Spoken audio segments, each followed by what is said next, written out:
여러분 안녕하십니까? 2022년 3월 7일을 맞아서 오늘도 이 사순절 두 번째 주간 첫날 하나님께서 주시는 말씀으로 우리 영혼을 새롭게 하십시다. 누가복음 19장 28절로 40절 봉독합니다. 예수께서 이 말씀을 하시고 예루살렘을 향하여 앞서서 가시더라. 감람원이라 불리는 서쪽에 있는 벳바게와 베다니 가까이 가셨을 때에 제자 중 둘을 보내시며 이르시되 너희는 맞은편 마을로 가라. 그리로 들어가면 아직 아무도 타보지 않은 나귀 새끼가 매여 있는 것을 보리니 풀어서 끌고 오라. 만일 누가 너희에게 어찌하여 푸느냐 묻거든 말하기를 주가 쓰시겠다 하라 하시매 보내심을 받은 자들이 가서 그 말씀하신 대로 만난지라. 이어지는 말씀, 이제 그 나귀 새끼를 타시고 예루살렘으로 입성하시는 장면의 모습을 보여줍니다. 37절, 이미 감람산 내리막길에 가까이 오심에 제자의 온 무리가 자기들이 본 바 모든 능한 일로 인하여 기뻐하며 큰 소리로 하나님을 찬양하여 이르되 찬송하이로다. 주의 이름으로 오시는 왕이요 하늘에는 평화요 가장 높은 곳에는 영광이로다 하니 무리 중에 어떤 바리새인들이 말하되 선생이요 당신의 제자들을 책망하소서 하거늘 대답하여 이르시되 내가 너희에게 말하노니 만일 이 사람들이 침묵하면 돌들이 소리 지르리라 하시니라. 아멘. 자, 방금 읽어드린 말씀을 중심해서 여러 가지 주제가 나오고 있습니다만은 특별히 저는 주님을 등에 태운 행복한 나귀가 되고 싶어요 라는 제목으로 함께 말씀을 나누겠습니다. 자, 오늘의 말씀의 출발은 어디서부터 시작되는가 하면요, 여리고성의 삭개오의 집에서 주님께서 참 특이한 비유를 주셨지요.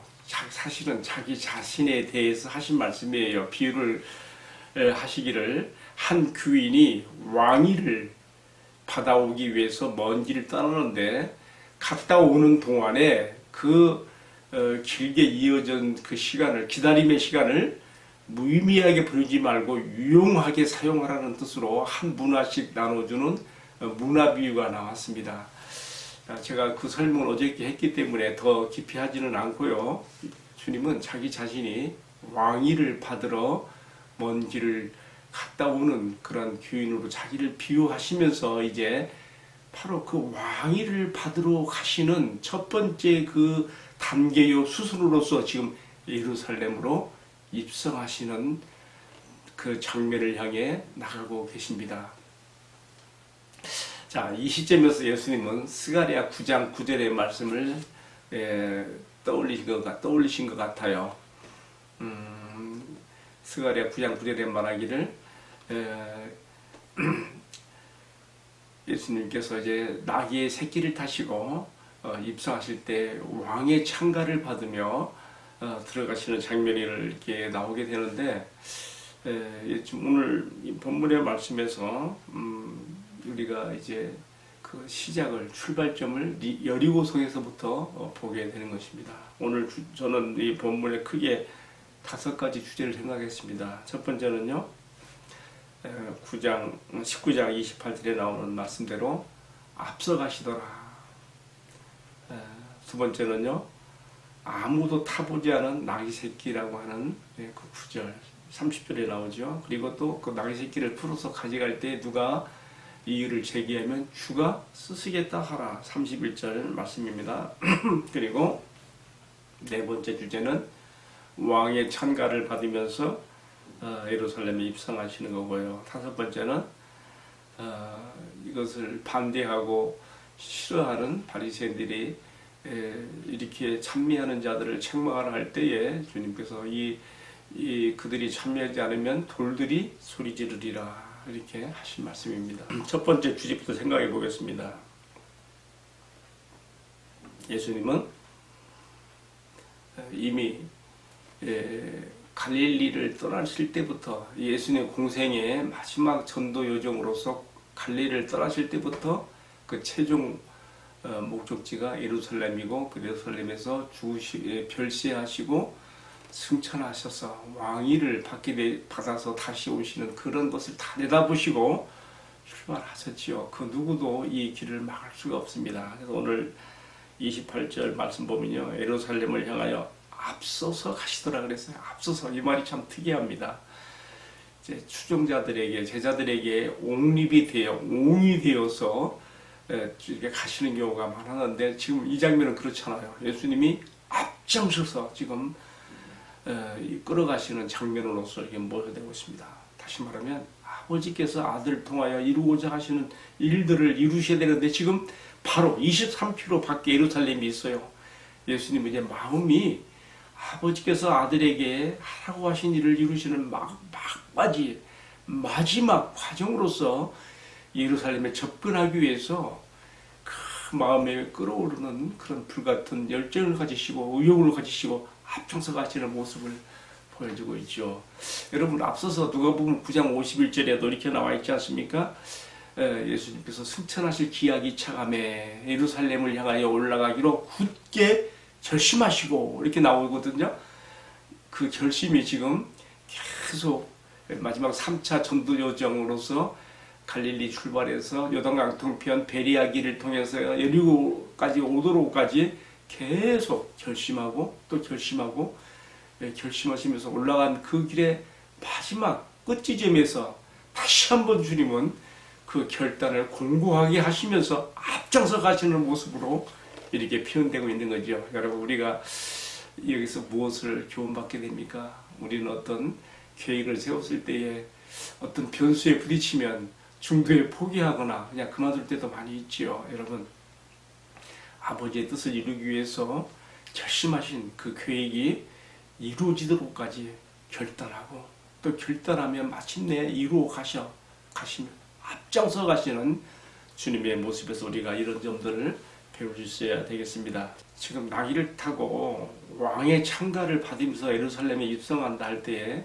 물론 이것이 스가랴 9장 9절의 말씀을 성취하는 장면이에요.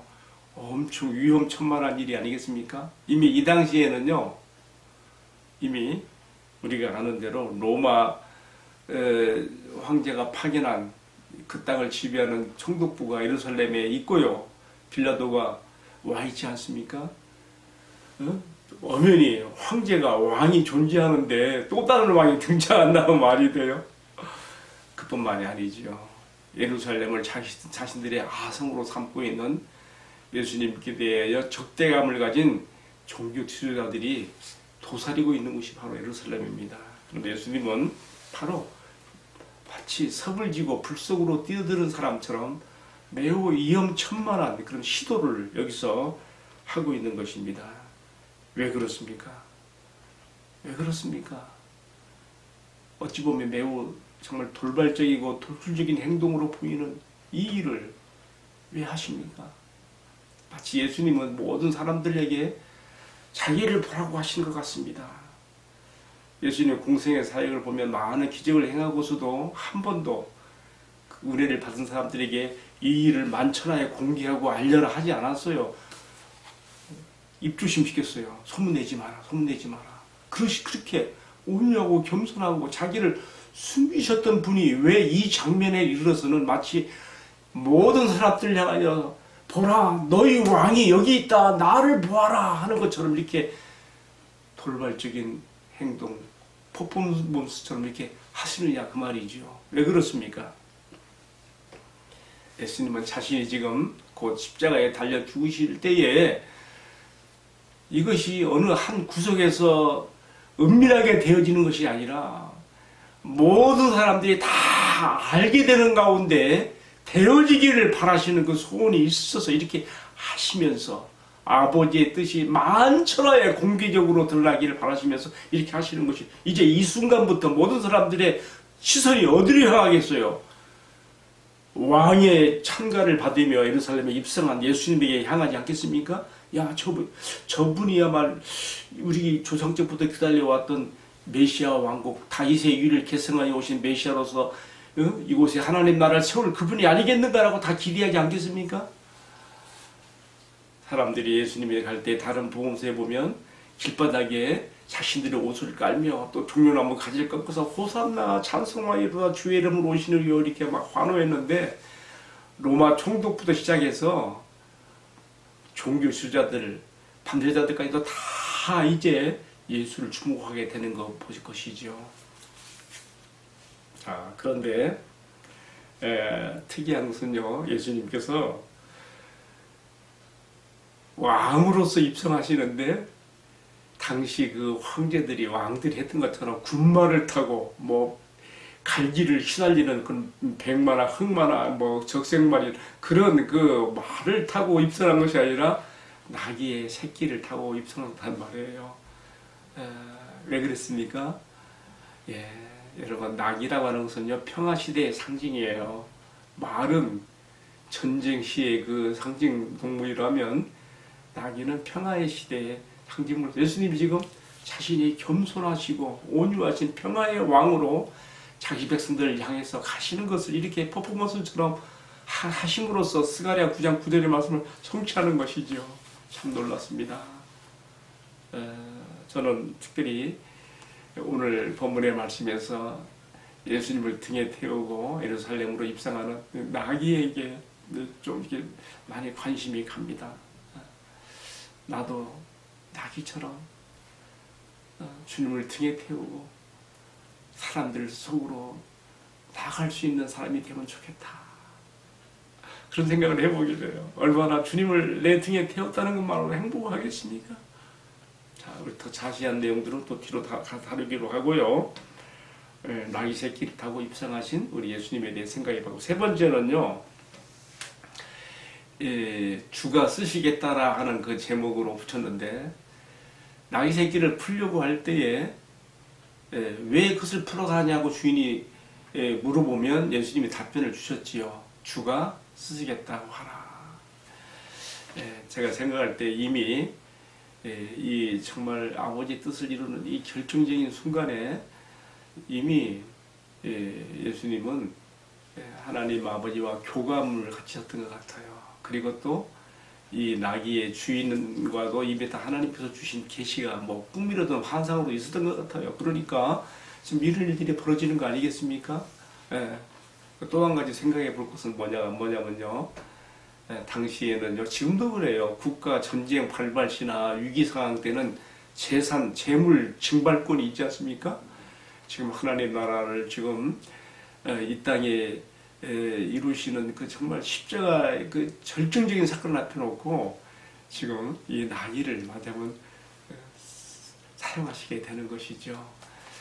여기서 예수님의 그 신적 해안이 발동이 되어서 제자들에게 둘을 보내시면서 맞은편 마을로 가서 매여 있는 나귀 새끼를 풀어오라 이렇게 말씀하시죠. 제자들의 순종도 참 굉장히 귀하고 교훈을 받아야 될 것입니다만, 또한 이 순간에 예수님의 신적 그 능력이 발휘되어져서 다 내다보시면서 하시는 말씀, 답변까지 주시는 말씀, 주가 쓰시겠다고 하라. 참 거기에 우리가 또 교훈을 받습니다. 여러분, 주님께서 쓰시겠다 할 때에, 주님이 필요하실 때에 나의 것을 드리는 것이 얼마나 큰 영광이고 축복입니까? 이것은 손해가 아니지요. 영광이지요.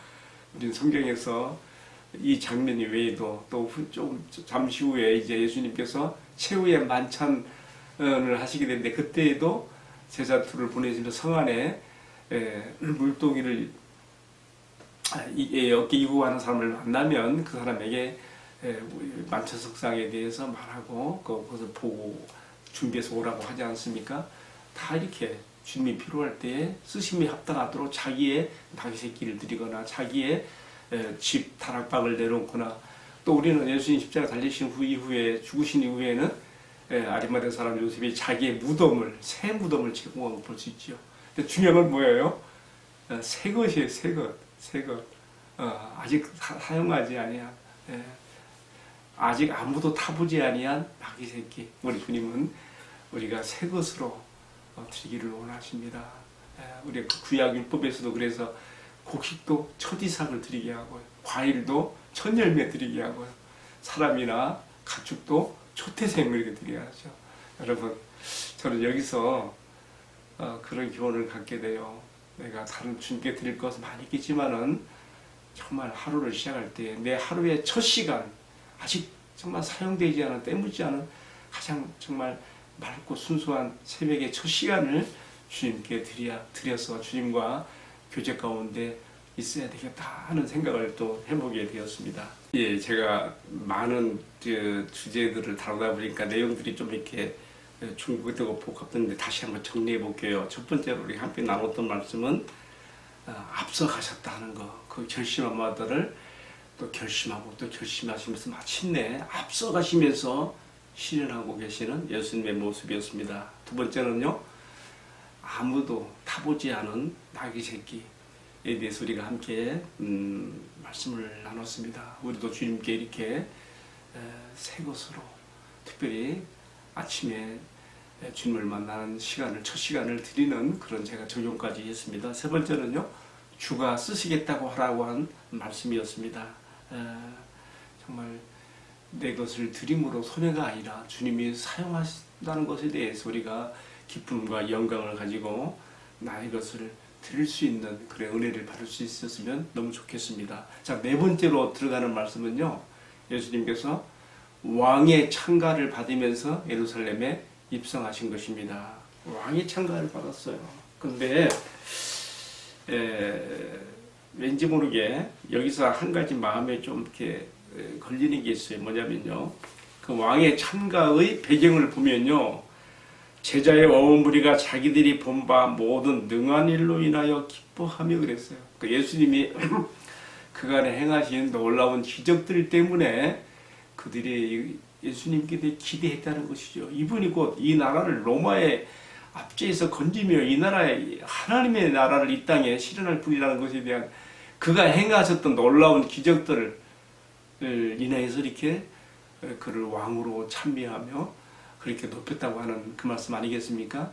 저는 여기서 특별히 자신들이 본 기적 때문에 예수님을 높였다고 하는 것이 좀 마음에 걸립니다. 왜냐하면 이러한 예수님을 높이고 찬미하는 것이 바로 며칠 후에 예수님이 아무런 정말 이를 이렇게 자기들이 기대한 것처럼 이렇게 나타내지 않으시고 나중에는 종교 지도자들이 잡혀서 청도 빌라도에게 이렇게 고발당해지고 또 그 빌라도 법정 앞에서 무력하게, 예? 그렇게 참 당하는 예수님 모습 보면서 그들이 기대가 무너지면서 도리어 이제는 어떡합니까? 저를 십자가에 못 박게 하소서로 돌변하는 거 아니겠습니까? 물론 기적 추구적 신앙이 나쁜 건 아닙니다. 그러나 그가 행하신 이러한 놀라운 일들, 기적 때문에 그를 믿는다고 하면은 아쉬움이 있습니다. 왜 그렇습니까? 예수님이 행하신 모든 표적과 기적들은요, 그 자체가 목적이 있었던 것은 아니에요. 그가 아버지께로부터 이 땅에 보내심을 받은 메시아된 표적이에요. 이사야가 잘 예언했던 것처럼 그가 이르게 될 때에 나타날 그 표적들을 미리 다 예언하지 않았습니까? 자, 중요한 것은 이미 말씀에, 하나님의 주신 말씀에 기록된 분으로서 예수님과의 그가 나의 구주 되시고 혼자 되시며 메시아 되심에 대한 관계를 갖지 않고 겉으로 드러난 그런 그 기적 때문에 예수님과 관계를 맺고 그를 기대한다 한다면은 얼마든지 그러한 믿음은, 기적 추구적인 믿음들은 얼마든지 변질이 올 수 있다는 것을 우리가 이어지는 말씀에서도 우리가 보게 될 수가 있는 것입니다. 그래서 23장에 들어가면 예수님이 빌라도 법정 앞에 섰을 때에 사람들이 crucified him, 그를 십자가에 못 박게 하소서. 예수님 대신에 도리어 빌라를 일으킨 강도 빌라도를 원하는 장면까지도 막 나가는 것이죠.